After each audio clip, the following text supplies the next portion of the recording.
स्वागत है आपका न्यूज 18 JKLH में। मैं हूं विशाल और आप देख रहे हैं ब्रेकिंग एट 10। सबसे पहले खबर अमित शाह की जम्मू दौरे की। अमित शाह के जम्मू कश्मीर दौरे का आज दूसरा दिन है। जी हां, अमित शाह के जम्मू कश्मीर दौरे का आज दूसरा दिन है।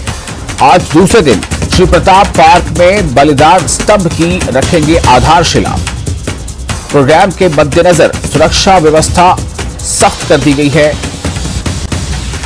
आज अमित शाह का दूसरा दिन है जम्मू कश्मीर के दौरे का। जी हां, आज अमित शाह की जम्मू कश्मीर दौरे का दूसरा दिन है। आज भी कई कार्यक्रम में अमित शाह जो केंद्रीय गृह मंत्री उन्हें हिस्सा लेना है। श्री प्रताप पार्क में बलिदान स्तंभ की वो आधारशिला रखेंगे और साथ ही प्रोग्राम के मद्देनजर आपको बता दें कि प्रोग्राम के मद्देनजर उस कार्यस्थल के आसपास सुरक्षा व्यवस्था बहुत ही सख्त कर दी गई है। और ये आज दूसरा दिन है जम्मू कश्मीर में अमित शाह के दौरे का।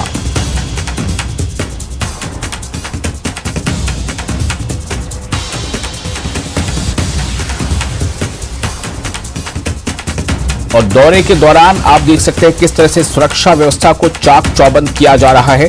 इससे पहले एक दिन पहले ही जम्मू कश्मीर के जम्मू में अमित शाह ने एक जनसभा को भी संबोधित किया था और उस संबोधन में उन्होंने जो 9 साल का कार्यकाल रहा है एनडीए का, उसकी उपलब्धियां गिनाई थी।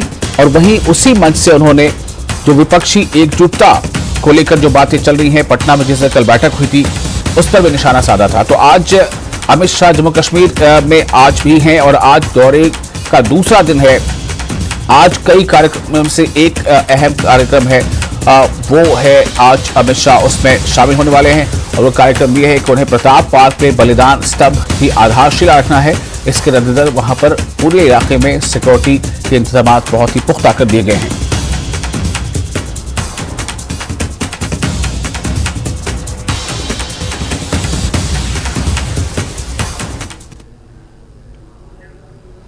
अमित शाह का डांगरी दौरा होने वाला। आतंकवाद पीड़ित परिवारों से मिले, पीड़ित परिवारों को दी सांत्वना। जी हां, अमित शाह ने डांगरी का भी दौरा किया। अमित शाह केंद्रीय गृह मंत्री का डांगरी दौरा। आतंकवाद पीड़ित परिवारों से उन्होंने मुलाकात की, पीड़ित परिवारों को सांत्वना दी, उन्हें दिलासा दिया और साथ ही साथ उन्होंने ये भरोसा भी दिलाया कि जो कुछ भी इनकी मांगे हैं सख्त से सख्त कार्रवाई को लेकर वो सब वक्त के साथ साथ ही तमाम जो कार्रवाइयां हैं वो पूरी होंगी। अमित शाह का डांगरी दौरा और आतंकवाद पीड़ित परिवारों से वो मिले, पीड़ित परिवारों को सांत्वना दी। और रविंद्र राणा ने इस बात की जानकारी ट्वीट करके दी है। और इस वक्त हमारे साथ फोन लाइन पर जुड़ चुके हैं हमारे रिपोर्टर समीर। समीर, आज क्या क्या उनकी मसरूफियात है और साथ ही ये कि डांगरी दौरे के बारे में और क्या तफसीलात हैं आपके पास? देखिए विशाल, मैं आपको करेक्ट कर लूं, उन्होंने डांगरी का दौरा नहीं किया, राजौरी का दौरा नहीं किया। डांगरी राजौरी में पड़ता है, लेकिन कल जब वो यहाँ पे रैली में आए थे, अमित शाह जब यहाँ पे रैली की थी जम्मू में, उसके बाद कुछ देर तक वो राजभवन में रुके थे कश्मीर जाने से पहले। और कश्मीर जाने से पहले उन्होंने जो डांगरी के विक्टिम्स हैं, जिसमें सरोज बाला हैं और बहुत और भी कुछ और विक्टिम्स हैं जिन्होंने अपने खास रिश्तेदारों या अपने फैमिली मेंबर्स को खोया था डांगरी में जो 1 जनवरी को अटैक हुआ था, उनके विक्टिम से वो मिले और उनकी फैमिली से मिले और तकरीबन 35 मिनट तक राजभवन में मुलाकात हुई। जो सरोज बाला है उसके जो सरोज बाला और जो बाकी विक्टिम फैमिलीज हैं, उन्होंने एक मेमोरेंडम दिया और मेमोरेंडम में उन्होंने मांग की है कि जिन्होंने सान्या किया है, जो उस अटैक में मुलविस थे डांगरी में, जिसमें 7 लोगों की शहादत हुई थी, उन कसूरवारों को जिन्होंने ये रचा है उनको अभी तक मारा नहीं गया। हालांकि ये दावा किया जा रहा था सरकार की तरफ से कि उनको जल्द से जल्द मार गिराया जाएगा, लेकिन अभी भी उनको मारा नहीं गया। हालांकि जो पिछली बार इनकाउंटर हुआ था उसमें कहा जा रहा था कि एक आतंकवादी मारा जा चुका है जिसने ये डांगरी सान्या किया था। लेकिन उनका कहना है कि अभी तक उनको पूरा सेटिस्फेक्शन नहीं है। सारे जो आतंकवादी जो इसमें मुलविस हैं उनको मारा जाना चाहिए। और दूसरा उनका ये था कि इसकी एक जांच होनी चाहिए, क्योंकि इसमें जो लोकल सपोर्ट है वो इसमें इन्वॉल्व हैं, जो लोकल वहाँ के स्थानीय लोग हैं वो भी इसमें उन्होंने भी इसमें सपोर्ट किया है, मदद की है आतंकवादियों की। तो उनको भी उस सारी प्रक्रिया को एक गहरी जांच के बाद उसको ध्वस्त करना चाहिए। जो नेटवर्क वहां पे है, लोकल सपोर्ट जो है उसको भी देखना चाहिए, उसमें भी सरकार को अपने कदम आगे बढ़ाने चाहिए। तो 35 मिनट तक बात हुई है।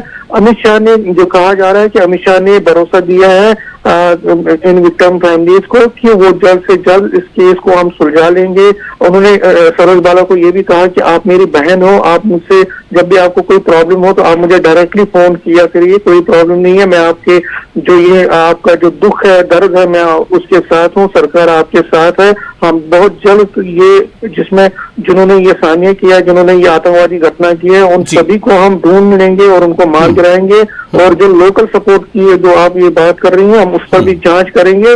और दूसरा, आपको कोई भी मदद आगे जरूरत हो, वो उन्होंने कल राजभवन में, जब वो कश्मीर चले गए थे, राजभवन में कुछ देर रहे थे, वो वहां पे लंच किया था, तो उसी दौरान तकरीबन 35 मिनट वो अमित शाह से मिले हैं। और आज रविंद्र रैना ने इसकी जानकारी थ्रू ट्वीट दी है। आज अमित शाह कश्मीर में है, और कश्मीर में जिस तरह आपको पता ही कि अभी कुछ ही देर बाद वो वहां पे तका पार्क में एक बलिदान स्तंभ जो है उसकी इनॉग्रेशन करेंगे, जो वहां पे बनाया गया है बलिदान स्तंभ, उसकी इनॉग्रेशन करेंगे। ये कल की बात हुई है, और कल रैली और कश्मीर जाने से पहले के बीच में उन्होंने ये राजभवन जम्मू में कुछ देर वो उनसे मिले हैं। और क्योंकि डांगरी के जो विक्टिम्स हैं, आपको याद होगा, वो लगातार मांग कर रहे हैं कि जो जिन्होंने इस सान्य को रचा, जिन्होंने इस आतंकवादी घटना को अंजाम दिया, उनको सभी को मार गिराना चाहिए। और जो लोग इसमें इन्वॉल्व हैं, जिन्होंने इस साजिश को रचा है, उनको भी बेनकाब करना चाहिए। और उनका ये एलिगेशन है कि इसमें लोकल सपोर्ट है, जो वहां डांगरी के आसपास रहने वाले कुछ लोग हैं, उन्होंने उनको सपोर्ट किया है, इन आतंकवादियों को वहां पे अपने घरों में बिठाया है, खाना खिलाया है और उनकी सपोर्ट की है, उनको रैकिंग करने में मदद दी है। तो उनको भी उनकी भी जांच होनी चाहिए, जो कसूरवार है उन सभी को गिरफ्तार किया जाना चाहिए। तो ये मांग लेकर वो भूख हड़ताल पर भी बैठे थे। उन्होंने जम्मू में भी प्रेस कॉन्फ्रेंस की थी, तो डांगरी में भी रोड पर उन्होंने ब्लॉक किया था, कुछ दिनों पहले रोड ब्लॉक किया था, एजिटेशन की थी। और उसके बाद जब उनको एश्योरेंस मिली थी तो उन्होंने वो प्रोटेस्ट काम किया था। लेकिन क्योंकि अब अमित शाह, आपको याद होगा, जब डांगरी का सानिया हुआ था तो अमित शाह को एक बार वहां पे आना भी था, लेकिन क्योंकि मौसम खराब था, जब वो जम्मू आए थे, मौसम खराब होने की वजह से वो डांगरी नहीं जा पाए।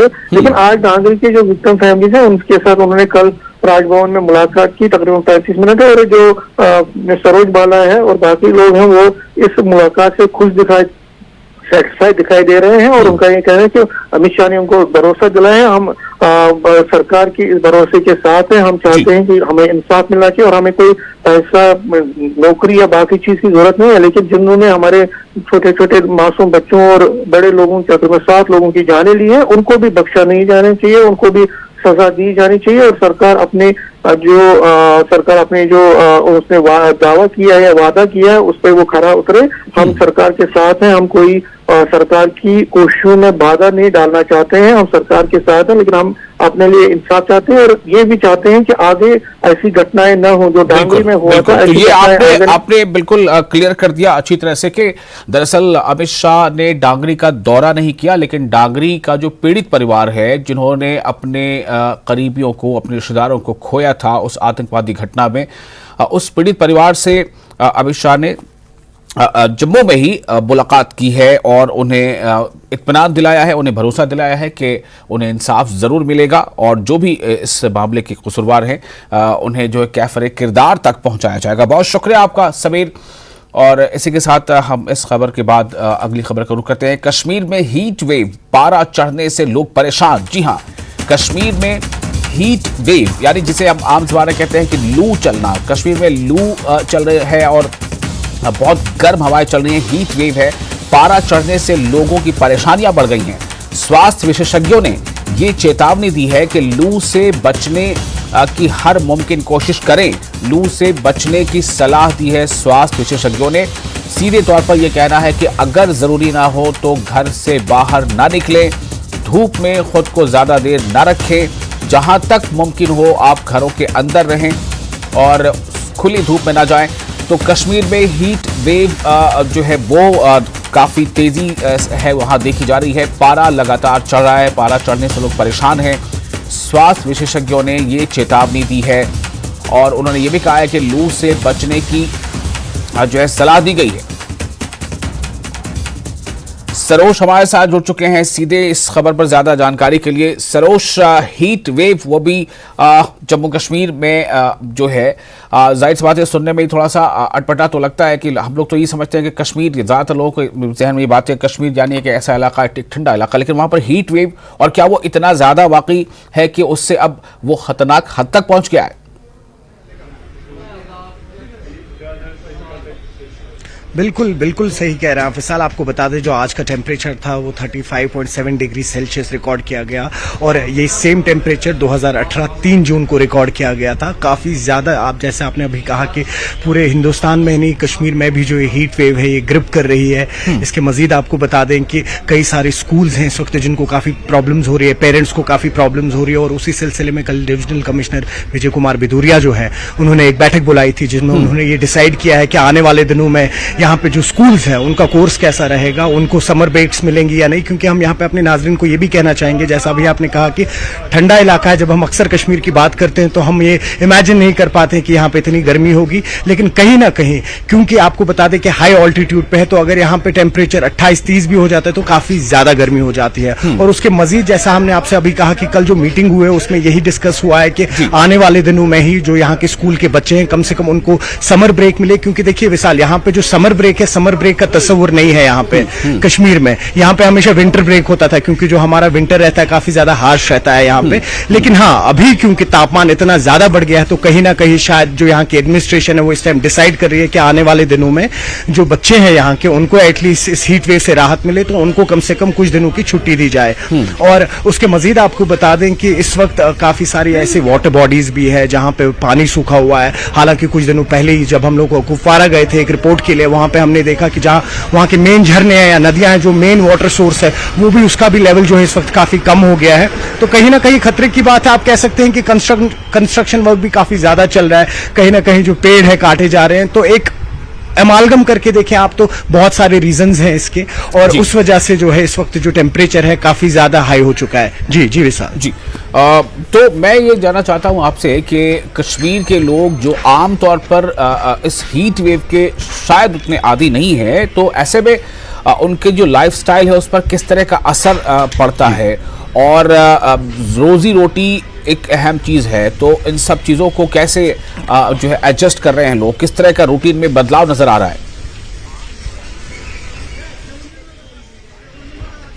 देखिए, आप अगर देखें रूटीन में जो बदलाव आ रहा है, अभी आपको ये बता दें क्योंकि कश्मीर में जो है यहाँ कल्चर जो है वो मॉर्निंग का रहता है। मोस्टली जो आप देखेंगे दुकानदार आते हैं या स्कूल्स जो हैं या बाकी जो गवर्नमेंट के इदारे हैं, प्राइवेट इदारे हैं, वो सुबह ही स्टार्ट करते हैं क्योंकि 5-6 बजे तक शाम को बंद हो जाता है। लेकिन आजकल हम थोड़ी सी चेंज देख रहे हैं। आप देखेंगे कि दोपहर में जो यहाँ के रास्ते हैं इस वक्त ऑलमोस्ट खाली हैं, बिल्कुल खाली हैं, क्योंकि हीट वेव काफी ज्यादा है। तो लोग भी यही कोशिश कर रहे हैं इस वक्त कि जितना वो हीट वेव से बच सके, जितना वो इंटीरियर्स में रह सके, उतना। आप भी देख रहे होंगे इस वक्त हम भी छांव में ही खड़े हैं क्योंकि बाहर काफी ज्यादा टेम्परेचर हाई है, जिस वजह से काफी मुश्किल हो रही है इस वक्त बाहर खड़े रहना। तो उसके मजीद जैसा भी आपने पूछा, तो हाँ इस वक्त जो एक मेन यहाँ पे ये जो इशू है हीट वेव का, उसको कैसे टैकल किया जा रहा है वो ये है कि दोपहर में लोग जो है वो काफी अवॉइड कर रहे हैं बाहर निकलना। और इसमें जो है आप देखेंगे रोड जो है वो इस टाइम दोपहर में मोस्टली एम्प्टी रहते हैं। जी जी सरोज, एक और सवाल, जो पर्यटक आते हैं, जो टूरिस्ट आते हैं, जाहिर है कि ये सीजन कैसा है उनके लिए, और क्या जो टूरिस्ट हैं उन्हें भी कुछ हद तक, जो भी वहां हैं, उन्हें क्या अब थोड़ा वो हैरान होते हैं कि कश्मीर तो हम ये सोच कर आए थे, यहां तो हालात ऐसे हैं? नहीं, देखिए विशाल, यहाँ पे हम एक बात जोड़ना चाहेंगे आपकी इस बात के साथ। देखिए जो पर्यटक है उनके लिए तो वाकई जन्नत बेनजीर है, क्योंकि जिन एरिया से वो आते हैं, इलाकों से आते हैं, हिंदुस्तान के तमाम कोनों से, आप दुनिया भर की बात कर लीजिए तो वहां पे टेम्परेचर जो है कंपैरेटिवली, जैसा अभी हमने आपसे कहा, क्योंकि हाई ऑल्टीट्यूड पे, कश्मीर की बात कर लीजिए, लद्दाख की बात कर लीजिए, हिमाचल की बात कर लीजिए, अगर यहाँ का टेम्परेचर 32 रहता है, 33 रहता है, तो हाँ कश्मीर के लिए, यहाँ के लोगों के लिए वो काफी ज्यादा है। लेकिन जो बाहर से लोग आ रहे हैं, पर्यटक आ रहे हैं, उनको कोई परेशानी नहीं है। उन्हें तो ये भी लग रहा है कि अभी भी ठंड है यहाँ पे। ऐसे जब हम लोग पर्यटकों से बात करते हैं तो सुबह के टाइम या शाम के टाइम आप देखेंगे कि आज भी वो स्वेटर पहन के यहाँ पे घूमते हैं। जी जी विशाल। बहुत शुक्रिया आपका सरोज तमाम जानकारी के लिए। तो कश्मीर में इस वक्त जो है वो हीट वेव चल रही है और विशेषज्ञों की तरफ से सलाह दी गई है कि वो इसमें जहां तक हो सकता है अपने आप को इसमें महफूज रखने की कोशिश करें, खुली धूप में ना निकलें। लेकिन टूरिस्ट जो है उनके जोश और उनके इस पर कोई असर नहीं पड़ा, इसलिए कि उनके लिए जैसे सरोज बता रहे थे कि वो जिन प्रदेशों से वो आते हैं वहां के मुकाबले कश्मीर उनके लिए अब भी बहुत सेफ है, बहुत ठंडी जगह है। बहुत शुक्रिया आपका सरोज तमाम जानकारी के लिए। और इसी के साथ यहां पर एक छोटा सा ब्रेक लेंगे, ब्रेक के बाद आगे भी खबरों का सिलसिला जारी रहेगा।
ब्रेक के बाद एक बार फिर आपका स्वागत है। आप देख रहे हैं ब्रेकिंग एट 10 न्यूज 18 JKLH पर। आगे बढ़ते हैं। ऑल ज़ांस्कार गोनपा एसोसिएशन के नए अध्यक्ष का चुनाव। मुनेगांव ज़ांस्कार से वैन सन चेस्टोर बजे अध्यक्ष। ऑल ज़ांस्कार गोनपा एसोसिएशन कार्यालय में हुई बैठक। एसोसिएशन में फेरबदल करने का फैसला। एसोसिएशन के नए सदस्यों का चुनाव किया गया। तो इस वक्त की एक ये अहम खबर आपको दे रहे हैं। ऑल ज़ांस्कार गोनपा एसोसिएशन के नए अध्यक्ष का चुनाव। जी हां, ऑल ज़ांस्कार गोनपा एसोसिएशन के नए अध्यक्ष का चुनाव। मुनेगांव ज़ांस्कार से वैन सन चेस्टोर बने अध्यक्ष। ऑल ज़ांस्कार गोनपा एसोसिएशन कार्यालय में बैठक हुई। एसोसिएशन में फेरबदल करने का फैसला भी लिया गया और साथ ही एसोसिएशन के नए सदस्यों का चुनाव किया जाएगा, ये भी वहां पर बताया गया। ये भी एक तरह से निर्णय लिया गया है। तो ये एक अहम खबर है कि ऑल ज़ांस्कार गोनपा एसोसिएशन के नए अध्यक्ष का चुनाव हो चुका है। मुनेगांव ज़ांस्कार से वैन चेस्टोर बने हैं अध्यक्ष। ऑल ज़ांस्कार गोनपा एसोसिएशन कार्यालय में हुई बैठक और इस बैठक में यह फैसला लिया गया कि एसोसिएशन में फेरबदल के साथ साथ जो एसोसिएशन के नए सदस्य हैं उनका भी चुनाव कराया जाएगा।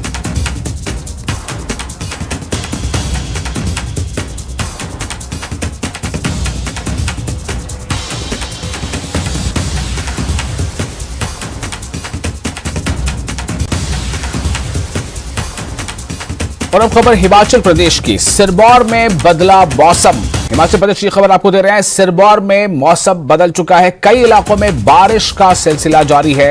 उफान पर आए नदी नाले। जाहिर है कि बारिश से नदी नालों में पानी का स्तर बढ़ गया है, वो काफी उफान पर आ गए हैं। नदी नालों से दूर रहने की अपील जारी की गई है।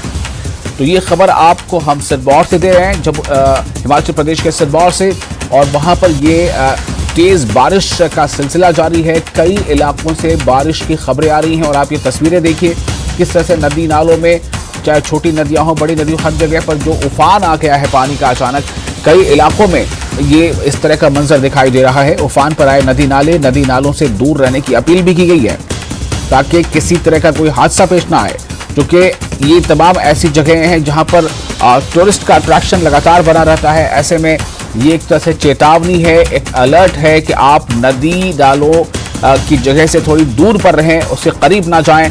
लगातार बारिश की वजह से नदियों का स्तर बढ़ रहा है, पानी का स्तर काफ़ी ऊंचा हो गया है, नदियों में पानी का स्तर बढ़ रहा है। आप ये देखिए तस्वीरें जो साफ तौर से बयां कर रही हैं कितना ज़्यादा फ्लो है पानी में। तो सिरमौर में मौसम बदल चुका है, इसकी ये आप खबर देख रहे हैं। कई इलाकों में बारिश का सिलसिला जारी है। और साथ ही आपको धर्मशाला के बारे में बताते हैं। कांगड़ा में प्री मानसून का असर दिखने लगा है साफ तौर पर। बीती रात से ही वहां पर कांगड़ा में मूसलाधार बारिश हो रही है। बारिश की वजह से उफान पर हैं तमाम नदी नाले। कई नदियों का जलस्तर बढ़ गया है। तमाम छोटी नदियां हैं, लेकिन इसका स्तर बढ़ चुका है। 29 जून तक मौसम के खराब रहने का अनुमान लगाया गया है। आज मैदानी, मध्यम और ऊंचाई वाले इलाकों में बारिश का येलो अलर्ट है। 25 और 26 जून के लिए भारी से बहुत भारी बारिश भी हो सकती है, इसके लिए भी अलर्ट जारी कर दिया गया है। तो सिरमौर हो या धर्मशाला हो, दोनों जगहों पर बारिश का सिलसिला लगातार जारी है। बल्कि इसके अलावा कांगड़ा में बात कर रहे थे, कांगड़ा में प्री मानसून का असर दिख रहा है। बीती रात से हो रही कांगड़ा में मूसलाधार बारिश, और ये बारिश का ही नतीजा है कि जो भी नदी नाले हैं उनमें पानी का स्तर काफी बढ़ गया है, उनमें काफी तेजी आ गई है। और नदियों का इस तरह से जो स्तर बढ़ रहा है, पानी का स्तर नदियों में, इससे कहीं कोई हादसा, कोई दुर्घटना ना हो, इसको लेकर अलर्ट भी जारी किया गया है। खासतौर से लोगों से अपील की गई है कि वो नदी नालों के करीब ना जाएं। 29 जून तक मौसम के खराब रहने का अनुमान लगाया गया है। और साथ ही साथ ये भी बता दें आपको कि आज मैदानी, मध्यम और ऊंचाई वाले इलाकों में बारिश का येलो अलर्ट है। 25 और 26 जून के लिए भारी से बहुत भारी बारिश भी हो सकती है, यह भी अलर्ट कर दिया गया है, यह भी अनुमानित किया गया है।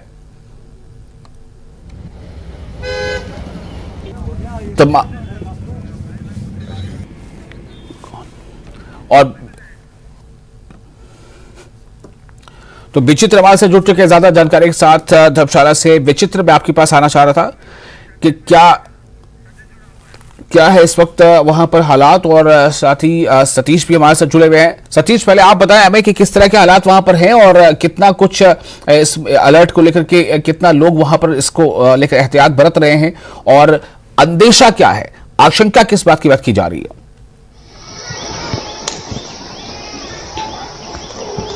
बिल्कुल, आपको मैं ये बता दूं, सिरमौर जिला में बारिश का क्रम पिछले 2 दिनों से लगातार जारी है। आज सुबह से ही सिरमौर जिला के अधिकतर इलाकों में भारी बारिश हो रही है। सबसे ज्यादा बारिश जो है पछाद विधानसभा, जो कि सिरमौर जिला का एक इलाका है, यहाँ पर भारी बारिश हो रही है। और लगातार जो ये बारिश हो रही है, इसके कारण नदी नालों के जल स्तर लगातार जो है वो बढ़ रहे हैं। और प्रशासन की तरफ से लगातार लोगों से ये अपील की जा रही है कि इन इलाकों में ना जाए, क्योंकि जिस तरीके से जल स्तर बढ़ा है तो अनहोनी की लगातार आशंका यहाँ पर जो बनी रहती है। पाउंटा साहिब ऐसा इलाका है जहां अक्सर ये देखा गया यमुना नदी का जल स्तर बढ़ जाता है। रेणुका जी विधानसभा क्षेत्र में गिरी नदी का जल स्तर जो वो बढ़ा हुआ है। पछाद विधानसभा क्षेत्र में भी इसी तरीके के हालात जो वो बने हुए हैं। और आपको मैं बता दूं, लगातार इन इलाकों में बारिश का सिलसिला जारी है, और अगले 2 दिन तो और ज्यादा बारिश होने की संभावना जताई गई है। और आज भी ऑरेंज अलर्ट जो वो जारी किया गया है। तो ऐसे में ये ऑरेंज अलर्ट, या फिर अभी तो चूंकि और बारिशों का सिलसिला बढ़ सकता है, तो इन दिनों में किस तरह की खतरात बने रहते हैं, किस तरह की दुर्घटनाएं होने का अंदेशा रहता है, और क्या ये इन इलाकों में भी पर्यटक पहुंचते हैं, आते हैं, उनके लिए किस तरह की गाइडलाइन जारी की जाती है? बिल्कुल, सिरमौर जिला के कई इलाकों में पर्यटकों का आवागमन रहता है, और प्रशासन द्वारा पहले ही निर्देश जारी किए गए। प्रशासनिक अधिकारियों के साथ 2 दिन पहले ही डीसी सिरमौर सुमित खिमटा की बैठक हुई है, और आवश्यक दिशा निर्देश जारी किए गए। सिरमौर जिला में ऐसे स्थान जहां पर हमेशा लैंडस्लाइडिंग की संभावनाएं बनी रहती है, वहां पर मशीनरी तैनात करने के निर्देश दिए गए। और ऐसे स्थान खासकर जो पाउंटा साहिब है, वहां पर अक्सर लोग जो नदी किनारे पहुंचते हैं जल स्तर को देखने के लिए, तो वहां पर बाकायदा पुलिस जवानों की तैनाती वहां पर की गई है, गोताखोरों की तैनाती वहां पर की गई है। और टूरिस्ट जो सिरमौर जिला में पहुंच रहे हैं, उनके जगह जगह जो ट्रैफिक पुलिस तैनात है, उनको कहा गया, निर्देश साफ तौर पर दिए गए कि टूरिस्ट को आगे ना जाने दे, क्योंकि सिरमौर पहाड़ी इलाका है और भूस्खलन की संभावना यहाँ पर जो वो बनी रहती है। तो कहा जा सकता है कि सिरमौर जिला प्रशासन जो है वो पूरी तरह अलर्ट है। जी सतीश, आज सुबह से अगर हम आपसे पूछना चाहें, बारिश कल रात में हुई थी, लेकिन आज सुबह से क्या स्थिति है? क्या आज सुबह से भी बारिश हो रही है, या रुक रुक कर बारिश हो रही है, या अभी बारिश नहीं हो रही है? देखिए, जिला मुख्यालय नाहन की बात करूं जहां मैं इस वक्त मौजूद हूं, तो यहाँ रुक रुक कर बारिश हो रही है। और जिला का जो ऊपरी इलाका है वहां पर लगातार बारिश का क्रम जारी है। और जैसा कि कुछ समय पहले मैं अपने दर्शकों को दिखाया भी कि सिरमौर जिला के राजगढ़ में भूस्खलन के कारण पंजाब रोडवेज की एक बस यहाँ पर दुर्घटनाग्रस्त होने से बची है। बारिश ही इसका एक बहुत बड़ा यहाँ पर कारण है। और राजगढ़ के आसपास तमाम जो इलाके, बारिश का क्रम लगातार जारी है। जगह जगह भूस्खलन की खबरें जो है सिरमौर जिला से आ रही है। और बड़ी बात यही कि लोगों से यही अपील यहाँ पर प्रशासन कर रहा है कि आप अलर्ट रहिए, क्योंकि भूस्खलन के खतरा लगातार जो वो बना हुआ है। जी सतीश, एक चीज और देखी गया कि जो भी नदियां हैं, जाहिर है छोटी छोटी नदियां होंगी या नाले हैं, उनके आसपास जो है वो जमीन वो नदी में शामिल होती चली जाती है, जिसको हम कहते हैं जमीन का धंसना नदियों में। तो ऐसे में क्या वो इलाका जो है जहां पर आप अभी जहां से अभी रिपोर्ट कर रहे हैं, क्या वो खेती वाला इलाका है या फिर जो स्थानीय लोग आबादी है उन इलाकों में, किस तरह का वहां पर जो है पहले से लोग स्टेप लेते हैं कि अगर हालात बिगड़े तो हमें पहले से क्या सतर्कता बरतनी चाहिए? देखिए, सिरमौर जिला में पावटा साहिब और जिला मुख्यालय नाहन के साथ लगता जो इलाका है, यहाँ पर कुछ ऐसे यहाँ पर हमने स्पॉट देखे जो अक्सर लोग नदी के किनारे यहाँ पर जो रहते हैं और कुछ प्रवासी मजदूर यहाँ पर जो काम करने पहुंचते वो भी नदियों के किनारे यहाँ पर रहते, तो उनको पहले ही यहाँ से हटा दिया गया है। इस बाबत जो है पहले डीसी सिरमौर ने निर्देश अधिकारियों को दिए कि बरसात से पहले इनको हटाया जाए, तो इनको वहां से हटा दिया गया है। फिर भी प्रशासन में अलग अलग टीमों का गठन किया गया है। 1077 एक हेल्पलाइन नंबर सिरमौर जिला प्रशासन द्वारा जारी किया गया ताकि किसी भी आपदा की स्थिति में प्रशासन को सूचना मिले और तुरंत टीमें वहां पर जो वो पहुंचे। उपमंडल स्तर पर प्रशासन द्वारा टीमों का गठन यहां पर किया गया है। प्रशासन पूरी तरह मानसून को लेकर यहां पर अलर्ट है, क्योंकि पहले से ही मौसम विभाग ने संभावनाएं जताई थी कि 24 जून से लेकर लगातार बारिश सिरमौर जिला में हो सकती है, इस तरह की संभावनाएं देखी गई थी। तो प्रशासन पूरी तरह सतर्क है और बारिश का क्रम भी जारी है। चलिए, बहुत शुक्रिया आपका सतीश तमाम जानकारी के लिए। तो सतीश हमें बता रहे थे कि सिरमौर में स्थिति इस वक्त क्या है। उन्होंने बताया कि सुबह से वहां रुक रुक कर बारिश हो रही है, लेकिन बारिश का सिलसिला जारी है, बारिश रुकी नहीं है। और इसी तरह से रात से ही बारिश हो रही थी। नदी नालों का आप हाल देख रहे हैं तस्वीरों में, किस तरह से पानी का बहाव तेज हो गया है और जो जल स्तर है वो बढ़ चुका है। और एक बार फिर आपको बता दें कि धर्मशाला में इस वक्त क्या हालात हैं। धर्मशाला में भी बारिश को लेकर अलर्ट जारी किया गया है। साथ ही यहां पे ये बताया जा रहा है कि कांगड़ा में प्री मानसून का जो असर है वो साफ तौर से महसूस किया जा रहा है, देखा जा रहा है। बीती रात से हो रही है कांगड़ा में मूसलाधार बारिश की वजह से उफान पर हैं तमाम नदी नाले। कई नदियों का जलस्तर जो है वो बढ़ चुका है। विचित्र आवाज से जुड़ चुके ज्यादा जानकारी के साथ। विचित्र, क्या स्थितियां बन रही है मानसून का? वैसे तो इंतजार भी रहता है, लेकिन जब मानसून आता है तो थोड़ी बहुत परेशानी और तबाही भी लेकर आता है। इस वक्त हालात कैसे हैं? वैसा निश्चित तौर पर देखिए, प्री मानसून की पहली बारिश है और पहली ही बारिश का जो रंग है वो देखने को मिल रहा है। उसमें तस्वीर साझा करना चाहूंगा इस वक्त दर्शकों के सामने। तो ये तस्वीर इस वक्त निकल कर जो है वो सामने आ रही है कांगड़ा में। और कांगड़ा में जो सैकड़ों नदी नाले हैं कमोवेश, उनका नज़ारा भी कुछ इसी तरह से देखने को मिल रहा है। इस वक्त तमाम जो जितने भी खड्डे हैं, जो नदी नाले हैं, वो उफान पर है, जलस्तर काफी बढ़ चुका है। हालांकि प्री मानसून में उतनी ज्यादा बारिशें नहीं हुई हैं, छिटपुट बारिशें हुई हैं। और छिटपुट बारिशों के बीच में आज जो है यूं कह सकते हैं ये आखिरी बारिश है प्री मानसून की, क्योंकि 26 से जो है मानसून के आने की संभावना भी मौसम विज्ञान केंद्र की ओर से विशाल जताई गई है। और ऐसे में हम लोग देख पा रहे हैं कि इस बार प्री मानसून ने जो है कहीं ना कहीं निराश ही किया लोगों को, क्योंकि प्री मानसून में ह्यूमिडिटी काफी ज्यादा थी, बारिशें उतनी ज्यादा नहीं हुई है, बहुत कम बारिशें हुई है, या यूं कहें कि बारिशों का जो फ्लो था वो भी कहीं ना कहीं धर्मशाला से डाइवर्ट हुआ है और कांगड़ा के अलग अलग हिस्सों में बारिशें हुई है, लेकिन धर्मशाला में उतनी ज्यादा बारिश इस बार नहीं हो पाई है। अब आज जो है वो मौसम विज्ञान केंद्र की ओर से जो है बारिश का येलो अलर्ट जारी किया गया है, चाहे वो मैदानी इलाके हो, चाहे वो मध्यम ऊंचाई वाले इलाके हो, चाहे अधिकतम ऊंचाई वाले इलाके हो। और कल के लिए जो है वो भारी से भी भारी बारिश का ऑरेंज अलर्ट जारी किया गया है तमाम सारे क्षेत्रों में, हिमाचल प्रदेश के तमाम क्षेत्रों में। तो वैसाल अभी तो ये शुरुआत है और शुरुआती दौर में ही अगर इस तरह से मौसम दिखा रहा है, यानी प्री मानसून की इस बारिश ने, जो कि आधी रात से हो रही थी, मूसलाधार बारिश हो रही थी और उससे जो है कई जगहों पे जो है लिंक्स रोड जो है वो क्षतिग्रस्त होने की जो जानकारी निकल कर आई है। कुछ IPH और कुछ बिजली विभाग की को भी कहीं ना कहीं डैमेज हुआ है, आंशिक नुकसान हुआ है। तो ये तो अभी शुरुआत है। आगे जब मानसून शुरू होगा तो उस वक्त क्या स्थिति होगी, उसी पर सभी की नजर जो वो टिकी हुई है, क्योंकि माजी में हम लोग देख चुके हैं कि जब भी मानसून होता है तो मानसून के दौरान जो है स्थिति काफी भयावह हो जाती है। सैकड़ों का कई जानें चली जाती हैं और लाखों करोड़ों की संपत्ति और माल का भी नुकसान देखने को मिलता है। साल 2021 11 जुलाई का वो मंजर कांगड़ा के लोग कभी नहीं भूल पाते हैं, जब एक गांव जो था, गांव के 11 से 12 घर जो थे वो पूरी तरह से मटियामेट हो गए थे।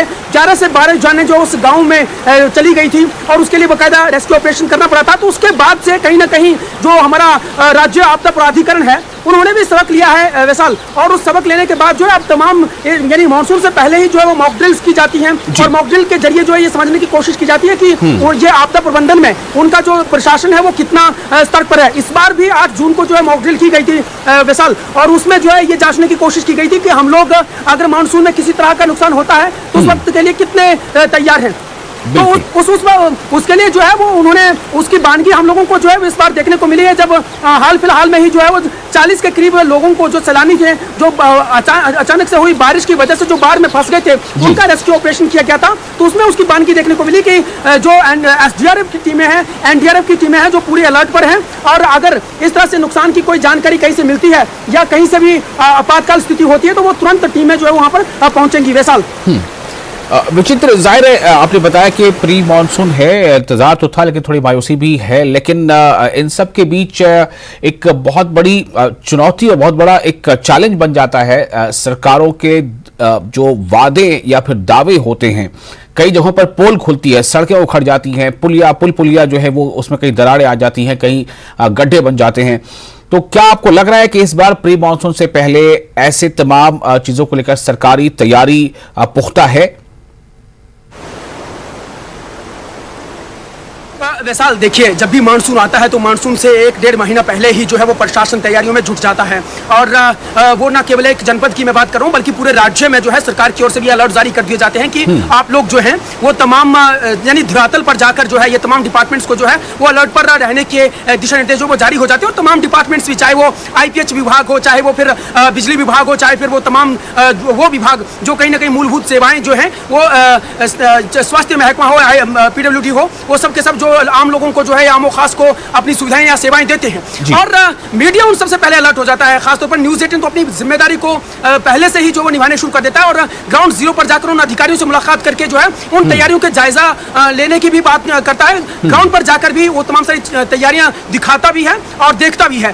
तो इस बार भी हम लोगों ने देखा है कि जैसे जल शक्ति विभाग के उच्च अधिकारियों से हमारी बातचीत हुई है तो उन्होंने ये दावा किया है कि इस बार जो है वो शुद्ध पेयजल जो है अपने तमाम आमो खास जितने भी लोग हैं या जिन तक सेवाएं उनकी जाती हैं उन तक जो है पहुंचाई जाएगी। इसके अलावा बिजली महकमा भी पूरी तरह से अलर्ट है। उनका कहना है कि पिछले माजी में जो नुकसान उनको हुआ है उससे जो है सबक लेते हुए उन लोगों ने अब तारों जो जितनी तार वायर्स होती हैं उनको दुरुस्त किया गया है, ट्रांसफार्मर को जो है वो बदला गया है, पोल्स अगर कहीं कच्चे थे तो उनको पक्का किया गया है। इस तरह से PWD विभाग भी जो है वो सतर्कता बरतने की बात कर रहा है। बरसात से पहले ही तारकोल बिछाई जा रही है या जहां पर नहीं बिछाई गई है वहां पर बिछाई जा रही है। और इसके साथ साथ जो है अगर हम लोग स्वास्थ्य महकमे की भी बात करें तो वो भी कहीं ना कहीं अपनी एम्बुलेंसेज या उन तमाम सेवाओं को दुरुस्त करने में जुटे हुए हैं।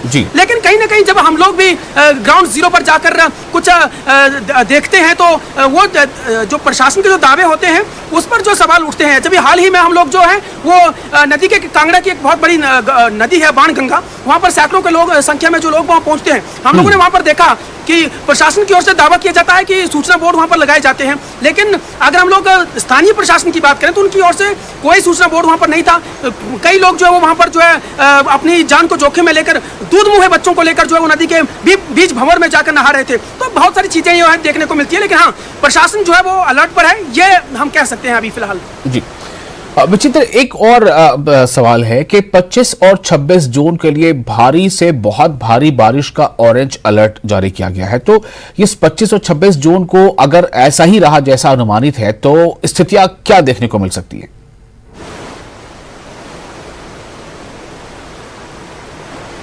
वैसाल माफ कीजिएगा मैं सवाल तो नहीं समझ पाया, लेकिन मैं इतना समझ पाया हूं कि 25 और 26 जून को अगर भारी बारिश से भारी बारिश का अलर्ट जारी किया गया तो उसमें क्या स्थितियां बिल्कुल बिल्कुल यही सवाल है जी प्रशासन।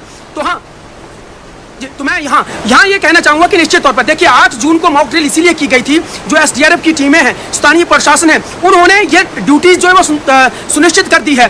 जिला प्रशासन की ओर से जो है वो बाकायदा हर उपमंडल स्तर पर जो है वो कंट्रोल रूम स्थापित किए गए हैं और बाकायदा इमरजेंसी नंबर भी जो है वो जारी कर दिए गए हैं वैशाल। और अगर ऐसे हालातों में भारी से भारी बारिश अगर होती है तो ऐसे हालातों में अगर कोई आदमी जो है या कोई शख्स या कोई परेशान होता है तो वो तुरंत इमरजेंसी नंबर पर या कंट्रोल रूम पर जो है वो कॉल कर सकता है। 1073 नंबर जो वो जारी किया गया है, 100 नंबर पर जो है 102, ये तमाम इमरजेंसी नंबर है, उन पर जो है वो कॉल की जा सकती है और सूचना जो है प्रशासन तक पहुंचाई जा सकती है। एसडीआरएफ को भी कॉल की जा सकती है और अगर कहीं पर ज्यादा दिक्कत है, परेशानी है या लैंडस्लाइड्स हो रहे हैं तो वहां पर अगर वहां पर भी रेस्क्यू ऑपरेशन की जरूरत है तो भी इमरजेंसी नंबर पर जो वो कॉल की जा सकती है। ये तमाम सारे नंबर जो है वो फ्लैश किए जा चुके हैं। जिला प्रशासन पहले से ही तैयारियों का जायजा ले चुका है। 8 जून को मॉकड्रिल के मार्फत भी और साथ में गाहे बगाहे भी वो लोग जो हैं वो अलर्ट पर हैं। तो ऐसे में कहा जा सकता है कि अगर भारी से भारी बारिश भी होती है तो क्योंकि माची से उन लोगों ने सबक लिया है और अगर कहीं पर भी इस तरह की कोई स्थिति होती है तो जिस तरह से ये तैयारियों की बात कर रहे हैं तो निश्चित तौर पर जो टीमें इस वक्त अलर्ट पर हैं या स्टैंड बाई मोड पर हैं वो निश्चित तौर पर वहां पर पहुंचेंगी, ऐसी उम्मीद की जा सकती है। जी विशाल, बहुत शुक्रिया आपका ये तमाम वहां से लाइव दृश्य दिखाने के लिए और विस्तार से जानकारी देने के लिए विचित्र। और इसी के साथ यहां पर हम रुकेंगे एक छोटे से ब्रेक के लिए। ब्रेक के बाद खबरों का सिलसिला जारी रहेगा।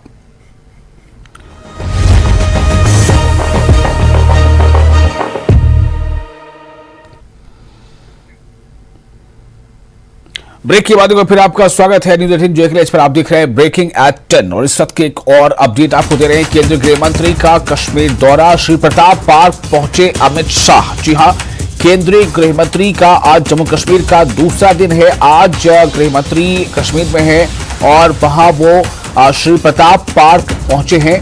बलिदान स्तंभ का उन्हें शिलान्यास करना है।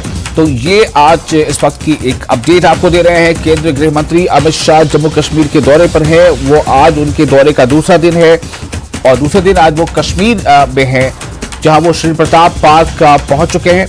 अमित शाह केंद्रीय गृह मंत्री और बलिदान स्तंभ का वो शिलान्यास करेंगे।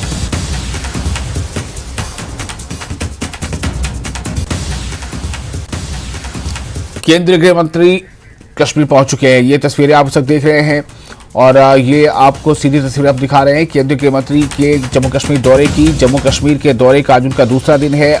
कल वो जम्मू में थे जहां उन्होंने एक जनसभा को भी संबोधित किया था। आज वो कश्मीर में हैं और कश्मीर में वहां आज एक उन्हें बलिदान स्तंभ का शिलान्यास करना है केंद्रीय गृह मंत्री का। और केंद्रीय मंत्री का ये कश्मीर दौरा है और श्री प्रताप पार्क जिस जगह पर वो पहुंचे वो है श्री प्रताप पार्क।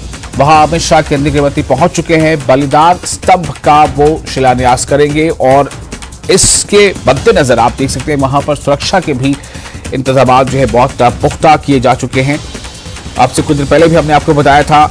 और अपने आज दौरे के दूसरे दिन जम्मू कश्मीर का ये दौरा है, लेकिन दूसरे दिन आज वो कश्मीर में, जबकि कल वो जम्मू में थे और कल ही जम्मू में उन्होंने एक जनसभा को संबोधित भी किया था। और साथ ही जो डांगरी के जो पीड़ित परिवार है वो पीड़ित परिवार भी उनसे मिलने पहुंचा था जम्मू में ही।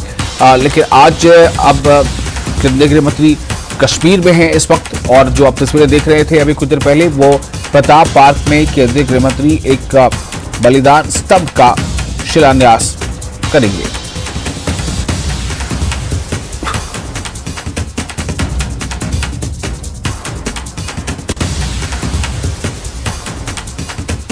तो अमित शाह पहुंच चुके हैं प्रताप पार्क।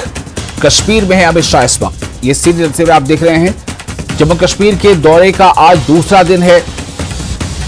दूसरे दिन अपने दौरे में आज अमित शाह कश्मीर पहुंचे हैं और कश्मीर में ये उनका ये दौरा जम्मू कश्मीर में का ये दौरे का दूसरा दिन। कल जम्मू में थे, आज कश्मीर में हैं। कश्मीर में प्रताप पार्क इलाके में वो पहुंचे हैं। प्रताप पार्क में वो बलिदान स्तंभ का शिलान्यास करेंगे। उनके साथ एलजी मनोज सिन्हा भी देखे गए। आपने तस्वीरों में भी देखा एलजी मनोज सिन्हा भी उनके साथ ही मौजूद हैं और खुद वहां पर केंद्रीय गृह मंत्री हैं। जाहिर है कि जब केंद्रीय गृह मंत्री हैं जब वो जम्मू कश्मीर जाते हैं तो सुरक्षा एजेंसियां जो है वो पूरी तरह से अलर्ट पर वैसे तो हमेशा रहती हैं, लेकिन कुछ किसी तरह की कोई अनहोनी ना हो इसको लेकर वो ज़्यादा सतर्कता बरतती हैं।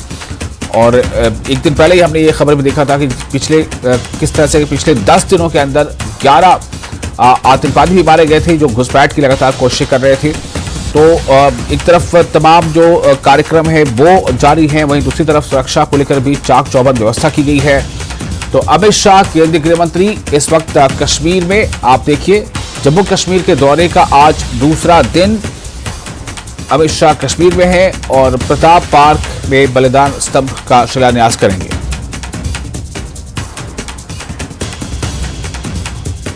और ये अब तस्वीरें आप देख रहे हैं, वहां से अब लौटने की ये तस्वीरें हैं। एलजी मनोज सिन्हा उनके साथ हैं। जम्मू कश्मीर के दौरे का दूसरा दिन है। अमित शाह कश्मीर में हैं, प्रताप पार्क में उन्हें जो कार्यक्रम में शामिल होना था वहां से अब ये उनकी रवानगी जो है वो होने वाली है। तस्वीरें साफ तौर से आप देख सकते हैं, समझ सकते हैं। और किस तरह वहां पर पार्क है, यहाँ पर बलिदान स्तंभ की अभी न्यू डली है और थोड़ी देर के लिए आए थे, बहुत ही ब्रीफ दौरा था उनका। एलजी मनोज सिन्हा उनके साथ थे और कश्मीर के जितने भी एडमिनिस्ट्रेटिव्स हैं, ड्यूकॉम से लेके जो श्रीनगर म्युनिसिपल कमिश्नर हैं, सारे अभी उनके वेलकम के लिए थे। बहुत छोटे ब्रीफ टाइम के लिए वो यहाँ पर आए और उन्होंने यहाँ पे नींव डाली और अब इसके बाद वो सोनमर्ग के लिए जाएंगे। सोनमर्ग में बालतल पहुंचेंगे और बालतल से जो है वहां पे जितनी भी सिक्योरिटी के इंतजाम से अमरनाथ के हवाले से बात की जाए तो वहां पे वो एक जायजा लेंगे और उसके बाद वो आज दोपहर में दिल्ली के लिए रवाना होंगे। न्यूज़ 18 के लिए अयूब खान के साथ में सरोज कफील।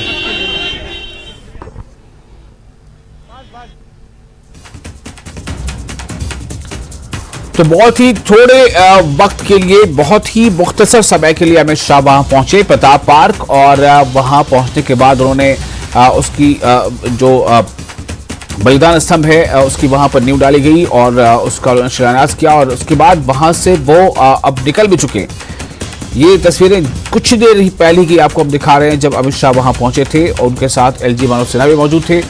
और तो उनका आज का कार्यक्रम जो है दूसरे दिन का ही कार्यक्रम है। दूसरे दिन के कार्यक्रम के तहत वो यहाँ पहुंचे हैं, जबकि पहला दिन जब वो जम्मू में था, जम्मू में वो एक रैली से उन्होंने जनसभा को संबोधित किया था। साथ ही कल ही वो डांगरी के पीड़ित परिवार से भी जम्मू में ही वो मिले थे और उन्हें सांत्वना भी दी थी।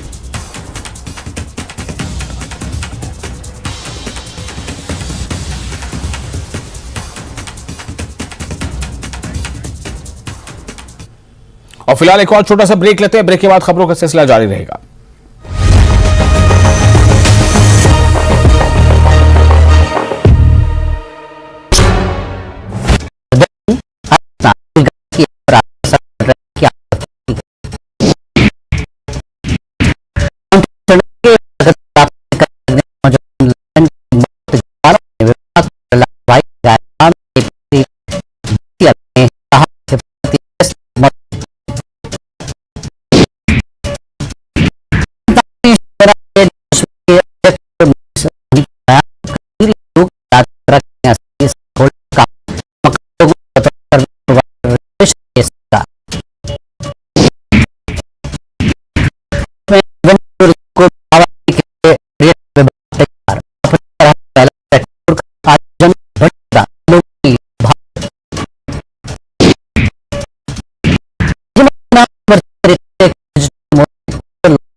और एक बार फिर आपको वो तस्वीरें दिखा रहे हैं जब अमित शाह केंद्रीय गृह मंत्री कश्मीर में हैं। कश्मीर की मौजूदगी तस्वीर है और कश्मीर में वो प्रताप पार्क पहुंचे थे। प्रताप पार्क में उन्हें बलिदान स्तंभ का शिलान्यास करना था, उसकी नींव रखनी थी। तो ये अमित शाह के उस थोड़े से वक्फे के लिए वो वहां पहुंचे थे, वहां उन्होंने वहां पर अपना वक्त गुजारा। उसके बाद फिर फौरन वहां से वो निकले। तो ये जो कार्यक्रम है ये काफ़ी शॉर्ट टर्म के लिए था, लेकिन कश्मीर में आज उनका दूसरा दौरा है और आज उनकी कई और दूसरे कार्यक्रम भी हैं। तो एक दिन पहले ही वहाँ अमित शाह पहुँचे हैं। कल पहला दौरा था, दौरे का कल पहला दिन था और आज दौरे का दूसरा दिन है। कल उनका ज़्यादातर समय जम्मू में रहा। जम्मू में उन्होंने एक जनसभा को संबोधित किया और जो श्यामा प्रसाद मुखर्जी की याद में कल कई तरह के खास कार्यक्रम किए गए थे उसमें वो शामिल हुए। और आज ये तस्वीर आप कश्मीर की देख रहे हैं। कश्मीर में जब वहाँ पर प्रताप पार्क पर पहुंचे हैं अमित शाह और उन्हें शिलान्यास करना था प्रताप पार्क में बलिदान स्तंभ का, तो वो वहां पहुंचे और काफी कम वक्त के लिए ऐसा लगा वहां पर जैसे कुछ मीडिया कर्मी भी शायद मौजूद थे, वो कुछ सवाल करना चाहते थे, लेकिन उनके पास समय बहुत ही कम था और एलजी मनोज सिन्हा उनके साथ मौजूद थे। आप देख सकते हैं उन्होंने किस तरह से इशारों में ये बातें कही हैं, समझाने की कोशिश की और फिर वहां से अमित शाह जो है वह आगे बढ़े और फिर बलिदान स्तंभ की वो तस्वीर आप देख रहे हैं। साइट फॉर बलिदान स्तंभ साफ तौर से आप लिखा हुआ देख सकते हैं, श्रीनगर, साइट फॉर बलिदान स्तंभ श्रीनगर, ये वो तस्वीरें हैं। यहीं पर अमित शाह पहुंचे थे और इस वक्त हम कोशिश कर रहे हैं अपने नुमाइंदे, अपने रिपोर्टर सरोज से जुड़ने की, ताकि वो हमें ज़्यादा तफसीलात दे सकें कि ये दरअसल जो बलिदान स्तंभ है ये इसकी स्मृति क्या है। और सरोज हमारे साथ जुड़ चुके हैं इस वक्त। सरोज, अगर आप हमें सुन पा रहे हो तो हमें ये बताएं कि कश्मीर के दौरे में आज क्या क्या कहाँ और क्या क्या कार्यक्रम में शामिल होना है अमित शाह को, और जिस बलिदान स्तंभ की नींव आज रखनी थी उस कार्यक्रम के बारे में और डिटेल दें हमें। बिल्कुल बिल्कुल विशाल, हम आपको सबसे पहले ये दृश्य दिखाना चाहेंगे। यही वो जगह है जो आज अभी इनॉग्रेट हुए, इसकी नींव बिछी है। आप देख सकते हैं यहाँ पे बोर्ड लगा हुआ है, साइट फॉर बलिदान स्तंभ श्रीनगर, और ये स्मार्ट सिटी प्रोजेक्ट के तहत आता है। और जैसा हमने आपसे कहा कि जो ऐतिहासिक पार्क है यहाँ की, श्री प्रताप पार्क, जो लाल चौक के बीचों बीच स्थित है रेसिडेंसी रोड पे, वहां पर ये बलिदान स्तंभ जो है इसकी नींव आज डली हुई है। और इसके मजीद आपको बता दें कि कुछ देर पहले ही जो गृह मंत्री अमित शाह है वो यहाँ पर आए थे एलजी मनोज सिन्हा के साथ, और तमाम एडमिनिस्ट्रेटर्स जो कश्मीर के हैं, आप बात कर लें डिविजनल कमिश्नर, डिवकॉम, सब लोग यहाँ पे इस वक्त थे उनके वेलकम के लिए, काफी ब्रीफ पीरियड के लिए हालांकि वो आए। ये आपको हम दिखाना चाहेंगे, ये दृश्य हमारे विजय आपको दिखा रहे हैं कि ये जो बलिदान स्तंभ है इस तरीके का कुछ ये बनेगा जो स्मार्ट सिटी के प्रोजेक्ट के तहत ये काम इसका चलेगा। तो ये थोड़ा सा आपको दिखा दें कि इसका एक ग्राफिक बना हुआ है यहाँ पर, तो कुछ इस तरीके का लुक रहेगा यहाँ पे। जो पूरी पार्क है श्री प्रताप पार्क, इसका पूरा नक्शा बदल रहा है स्मार्ट सिटी के अंदर, तो इस तरीके का कुछ इसका लुक रहेगा। और उसके मजीद आपको बता दें कि जो अमित शाह है वो बहुत ब्रीफ पीरियड के लिए आए थे। बिल्कुल वो यहाँ पे आए और 2 मिनट में वो यहाँ से वापस चले गए। अभी सुनने में यह आया है कि इसके बाद वो सीधे अभी बालतल जाएंगे, जहां पे वो अमरनाथ यात्रा के हवाले से सिक्योरिटी का जायजा लेंगे, और शायद वो नीचे बालतल से जो है वो एक वर्चुअल दर्शन भी करेंगे, और उसके बाद वो दोपहर में दिल्ली के लिए वापस रवाना होंगे। जी विशाल जी, तो मुझे लगता है कि वहां पर जो शायद कुछ मीडिया कर्मी भी रहे होंगे, कुछ उन्होंने सवाल करना चाहा होगा या दौरे की और तफसीलात जानना चाहा, लेकिन शायद गृह मंत्री का ये बहुत ही उनका शेड्यूल कुछ इस तरह था कि बहुत कम टाइम दे पाए वो। आखिर इसकी वजह क्या है?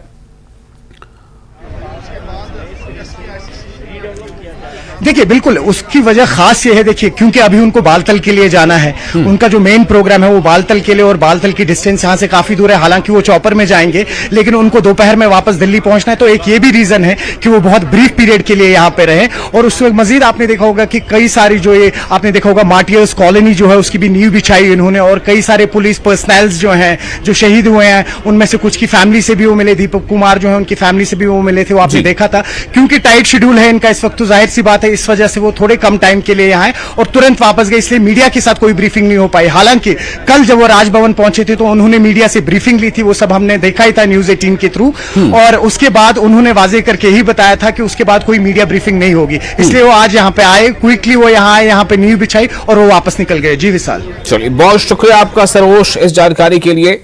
तो आज भी कई मसरूफियात हैं, कई कार्यक्रम हैं, बालतल जाना है उन्हें, जैसा बता रहे थे अभी सरूर कफील, और उसके बाद फिर वो आज दिल्ली वापस भी लौट जाएंगे। तो इस तरह से उनका आज जो दूसरा दिन है दौरे का वो पूरा हो जाएगा।